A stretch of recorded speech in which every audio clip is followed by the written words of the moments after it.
Thanks for coming on, Congressman. Welcome back to WNYC. Good morning, Brian. Great to be on. So Attorney General William Barr said he will release the Mueller report this month. So explain why you think authorizing a subpoena was a necessary vote for you. Well, I think it was necessary to make it clear that we are prepared to exercise our constitutional responsibility as a separate and co-equal branch of government on behalf of the American people. It's not clear to many of us that we can actually trust the Attorney General to do what he says he's going to do, particularly given what was really an unprecedented 4-page summary characterizing what appears to be likely a 400-page report or so from Bob Mueller on two serious issues. One, related to the potential for collusion between the Trump campaign and Russian spies who we know attacked our democracy. And two, as it relates to the obstruction of justice, where it appears that Bob Mueller decided not to exonerate the president. And so we're prepared to make clear, as we did yesterday, that we expect the entire Mueller report and the underlying documents to be turned over to Congress, and a substantial part of the Mueller report, to the extent that some redactions may be appropriate, will be eventually presented to the American people, which is the most important thing that can happen. The Times has a story today of some Mueller team members saying the Attorney General soft-pedaled Mueller's findings about the president in that 4-page letter about them that Barr released. Has anyone from the team spoken with you with specifics of that? I've not had any contact with the Mueller team, and as you referenced, Brian, the Times article also didn't specify the particular individuals who were part of that investigation or concerned, but logic suggests that the American people should be concerned. If there was really nothing to the entire allegation that there was possible coordination between the Trump campaign and agents of the Russian government, as well as the significant likelihood that there was at least a reasonable basis to conclude that there were some efforts to obstruct justice, why would Bob Mueller write a 400-page report? In other words, it takes 2 words, no collusion, to resolve the Russian issue, and it takes, 4 words or 5 to say no obstruction of justice, 4 words. And so it seems that common sense would suggest that there's reason to believe that there's things that should concern the American people, which is why we need to see the entire report. Well, even after all this time, a decision not to indict would probably, result in a significant length report explaining why, with all the things that have been in the press, there was a decision not to indict. So there'd be a lot of words one way or the other. One indication that politically some wind has gone out of the sails of investigating Trump is that since the Barr letter, MSNBC's ratings have gone down. It's easy to see a correlation there in terms of public interest in the topic. Should that be a political cautionary tale to you and the other Democrats? Well, what we've been focused on from the very beginning is executing our agenda that is anchored in kitchen table pocketbook issues. What's interesting is that over the last 2 years, while there's been a lot of public attention given to the Mueller investigation and some very troubling examples of possible coordination between the Trump campaign and Russian spies, as well as the stream of indictments and convictions that took place with people connected to the Trump campaign, a lot of public attention in that regard. But House Democrats consistently remain focused on what we articulated as our For the People agenda. And that involved 3 things. We were going to fight to lower health care costs, which includes protecting people with pre-existing conditions. We were going to fight to increase pay and enact a real infrastructure plan to help fix our crumbling bridges, roads, tunnels, airports, and mass transportation system, which in New York City is in desperate need of repair. And we're going to clean up corruption, address the dynamics of unregulated money in the era of Citizens United, and bring our democracy to life. Those are the things that we talked about in advance of the midterm election. That's what we promised the American people we would do. That's what we're focused on primarily in terms of execution. And so, if anything, this helps clarify for the American people that we are going to continue to work to resolve the kitchen table pocketbook issues that they most care about. One in the Judiciary Committee is where impeachment would take place. However, the committee you're on, with no more mystery about whether Trump and his family members will be indicted, at least that part seems to be settled. Do you see the interest of the Democratic base in that prospect as waning? Because previously there were many indications that a significant portion of the Democratic Party base was very interested in pursuing that aggressively. Yeah, there's understandable alarm at all that Donald Trump and his administration, which has already proven to be occupied in part by crooks and liars, many of whom have already been run out of Washington, D.C. in scandal after scandal. There's every reason for people to be concerned at what's happening in this country. But Speaker Pelosi had made clear, even before the Mueller report was completed, that on the question of impeachment, the case needs to be compelling, the evidence must be overwhelming, and the sentiment in the public to proceed with impeachment must be bipartisan in nature. I agreed with that position in part because impeachment is the functional equivalent of an indictment. So the House of Representatives, at the end of the day, is really only serving the role of the grand jury. The actual trial takes place in the Senate, which would lead to conviction, which would then prompt removal. In order to get to removal, you need 67 senators, which means 20 Republican senators would have to vote with every single Democrat if the evidence justified it. Given the fact that the Senate Republicans seem to conduct themselves like wholly owned subsidiaries of the Trump administration rather than a separate and co-equal branch of government, no reasonable person in Washington, D.C. right now thinks that's possible. And so the question of impeachment, as Speaker Pelosi indicated, was never really a lane that Democrats were prepared to go down unless serious and compelling evidence of high crimes and misdemeanors emerged. So how would you characterize for the listeners the goal of, remaining aggressive enough in the Judiciary Committee on the Mueller report that you authorize the subpoena to release every crossed T and dotted I? That's a great question. With respect to moving forward, we have a responsibility as Americans, not as Democrats or Republicans or independents, but as Americans, to make sure that we secure and protect the integrity of our election system.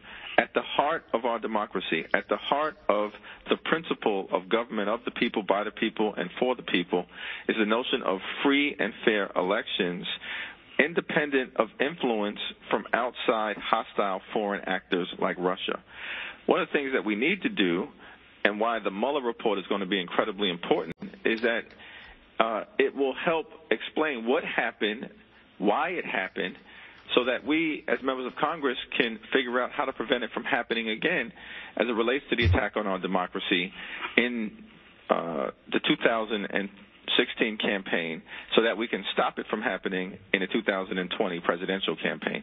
We also have a responsibility as stewards of taxpayer dollars here in the United States Congress to expose the extent that there's a culture of corruption within any administration, as well as address waste, fraud, and abuse.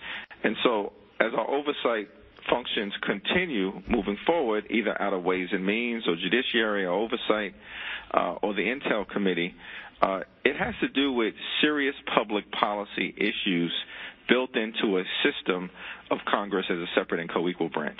My guest is Congressman Hakeem Jeffries, Democrat from Brooklyn and Queens, member of the House Judiciary Committee.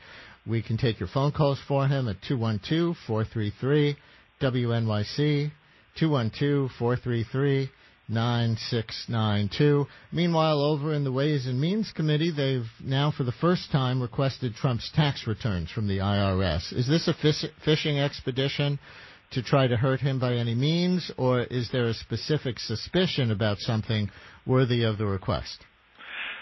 Well, it definitely is appropriate. We as Democrats have said that we are going to go down this road on behalf of the American people. We had hoped that the president would see fit to voluntarily disclose his taxes consistent with past precedent. Every president since Richard Nixon has disclosed his tax returns to the American people. This has been done in a bipartisan way.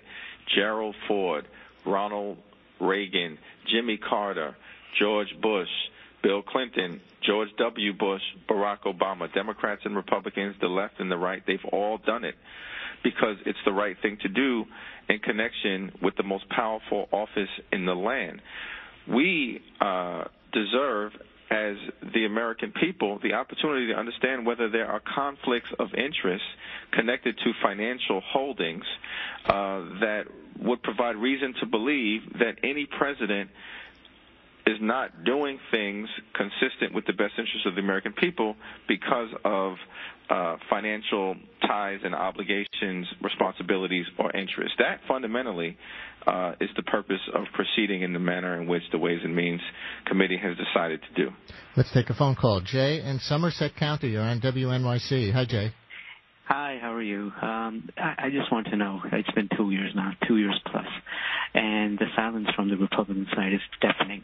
What are they saying? The complacency is almost incomprehensible at this point. So I want to know if there is any inside scoop. Have the Democratic side, representatives or senators, asked their fellow Republicans, hey, don't you see what's going on here? This is an attack on everything that we hold true and has been going on for 200-plus years. Why aren't they doing anything? I mean, it's been 2 years now. It's a circus now almost, We keep going around in circles and nothing is happening. So I just want to know, why haven't they been called out on this? Well, thank you for that question and observation. It is a circus, and the person sitting at 1600 Pennsylvania Avenue is the chief ringmaster. I think Senator Bob Corker said it best when he talked publicly about his concerns with the silence coming from the Republican side of the aisle in the face of inappropriate or concerning presidential behavior, when he called it a cult.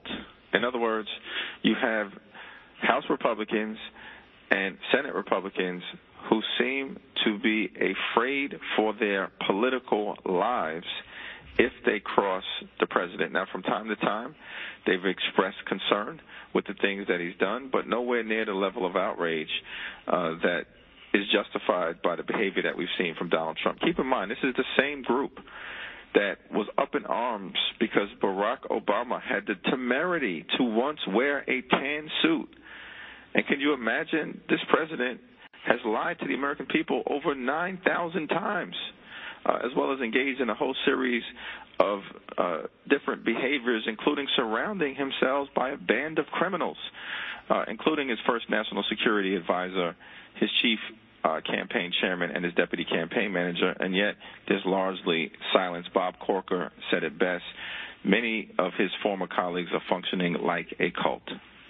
How do you explain to yourself, and I'm sure you shake your head about this from time to time, that with all that's been revealed about Trump, and we can keep this in the Mueller camp or go on to a lot of other things, that the base stays so loyal to him that it intimidates almost all the Republican members of Congress? It really is hard to explain, and I often say, Brian, that my biggest concern is that the worst lie the president has ever told is that he cares about everyday Americans. And I think that that fundamentally is where things will fall apart. He's a master of deception, and so he has the ability to portray this notion that he's fighting for the forgotten person. But this is a president who promised on the campaign trail that he would not cut Social Security, Medicare, and Medicaid, and then he just submitted a budget that would cut $2 trillion from Social Security, Medicare, and Medicaid. This is a president whose singular legislative accomplishment was to pass the GOP tax scam, where 83% of the benefits went to the wealthiest 1%, and millions of Americans who are doing their taxes are finding that they are being shortchanged in the returns that they traditionally have relied upon to make it through the rest of the year. And so it is perplexing to many of us that the president's base, many of whom are not billionaires and millionaires electorally, of course that's an important part of who funds several of the operations important to his presidency, but individuals who voted for the president in forgotten parts of the country, even though he continues to undermine those forgotten parts of the country, and eventually that may be his political downfall. Jorge in Clinton Hill, you're on WNYC with Congressman Jeffries. Hi, Jorge. Hello. Hi, you're on the air. Oh, hi. Thanks, Ryan. Hello, Congressman Jeffries. I just wanted to say that, number one, the Democrats should go full press on any investigations regarding Trump's corruption and illegality. Yes, perhaps I'm feeling deflated after the Mueller report. I'm not watching MSNBC like I used to, but that should not guide us in our dedication to preventing more corruption and protecting our democracy. We can't start looking at TV ratings and say, oh, maybe it's not a good time, when the Republicans spent 8 years torturing Barack Obama and preventing his Supreme Court nominations, any kind of judgeships, to the point where there was a complete lack of judges and, things weren't being fulfilled. Anyway, the last thing I'll say is that I don't know why we keep scratching our heads about why Trump's base continues to support him. Number one, it's essentially a racist, fascist base with a worldview that blames the other and is stoked by Trump's fear and fear-mongering.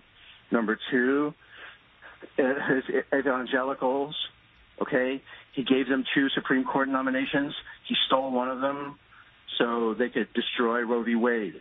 So it's clear to me that fundamentally I don't scratch my head anymore. I'm not surprised, because essentially we're dealing with a group of people that have chosen to believe that all of their troubles are to be blamed on other people. Okay, that do not look like them.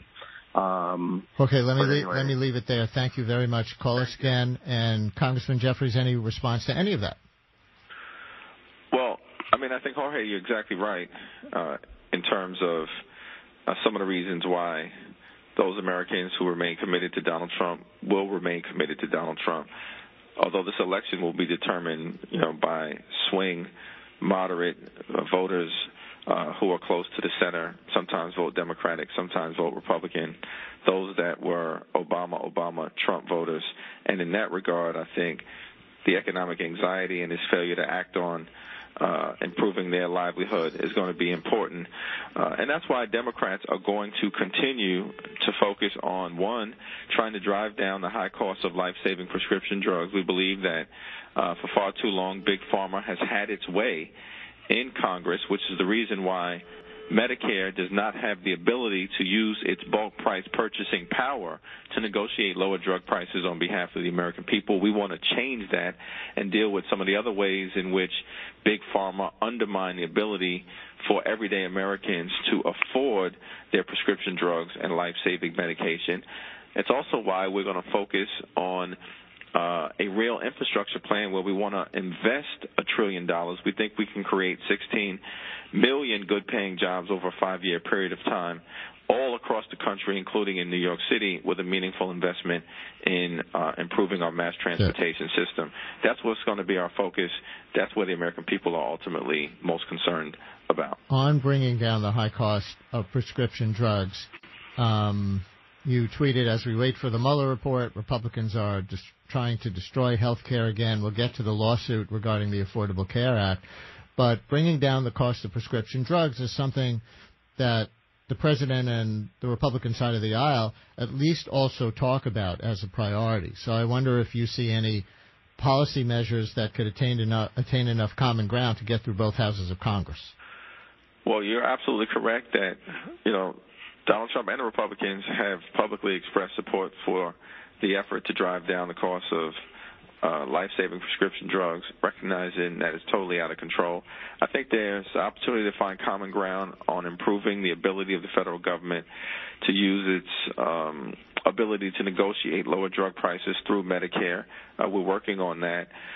There are some things that take place, such as pay for delay, that we need to deal with, which is a situation where prescription or drug companies who are brand names actually pay generic companies to not put those generic drugs on the market so that there is no competition in a price sense for the consumer. It's a practice that we refer to as pay for delay, and we want to try to end it. So there are a whole host of areas where systematically we can tackle the racket that exists that is hurting the ability of the American people, and we are working with the Trump administration and hopefully Republicans in the Senate to negotiate a bill that can be signed into law. All right. Well, there's a little bit of hope. My guest, Congressman Hakeem Jeffries, Democrat from Brooklyn and Queens. The Trump administration has joined that lawsuit to throw out the full Affordable Care Act, and the Republicans admit they have no plan to replace it. So what do you think would happen to the millions of people with Obamacare exchange health insurance policies if Trump and company win that case? I think the signature issue of the 116th Congress that we're in right now is going to be health care, our effort to protect people with pre-existing conditions and the lower health care costs, and the Republican desire to take it away. It's finally become clear to me that the Republican plan is repeal and displace. They have no alternative. Donald Trump said they have no alternative. He's put out this phony notion that they will reveal their alternative plan in the aftermath of the 2020 presidential election. That's convenient. I think what it says is their sole desire through this lawsuit is to try to get the Affordable Care Act declared unconstitutional, which will result in over 20 million people, we believe, losing access to health care, and equally troubling, more than 100 million people with pre-existing conditions losing the protections that are connected to the Affordable Care Act, which is why we're going to continue to oppose the lawsuit within the court system while simultaneously working to strengthen the Affordable Care Act and put pressure on Republicans in this town to keep their promise, many of whom ran on this notion that they wanted to protect people with pre-existing conditions. They got elected, and now they're doing the exact opposite. A former congressional staffer told me yesterday that there just aren't enough people on the House committee staffs to aggressively pursue all the investigations and oversight things pertaining to Trump's own behavior and all the policy things. Is that not a problem? No, I think we can continue to engage in our policy activities, which will come out of certain committees, primarily on the infrastructure issue. That will be primarily driven by the Transportation and Infrastructure Committee, chaired by Peter DeFazio from Oregon, working in part with the Ways and Means Committee on how do you finance a massive $1 trillion infrastructure plan. With respect to lowering health care costs and protecting the Affordable Care Act, as well as dealing with the prescription drug pricing issue, that will primarily be within the jurisdiction of the Energy and Commerce Committee, led by Frank Pallone out of New Jersey. They've already had several hearings on this question, and will continue to work on legislation that we can get to the floor.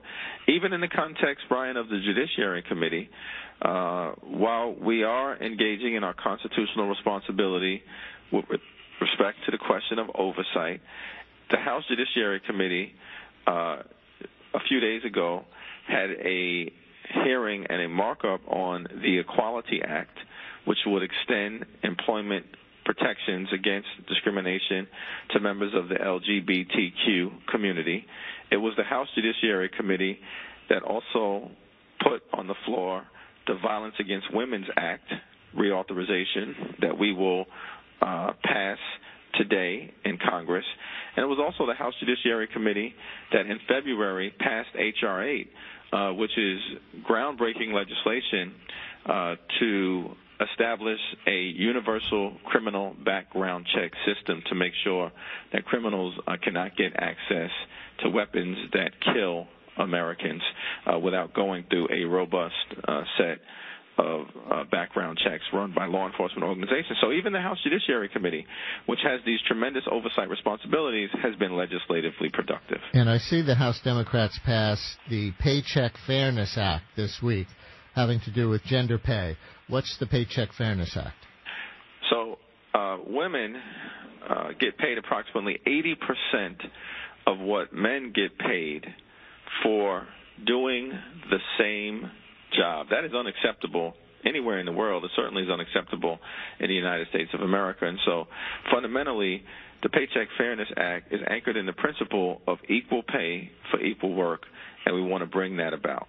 And so we passed that legislation. We've sent it over to the Senate. Hopefully Mitch McConnell and the Republicans will take it up. If not, they will expose themselves as unwilling to stand up for working women in this nation. On Puerto Rico, you tweeted, so-called president abandoned Puerto Rico in their time of need, citing Trump's tweet that said, the best thing that ever happened to Puerto Rico is President Donald J. Trump.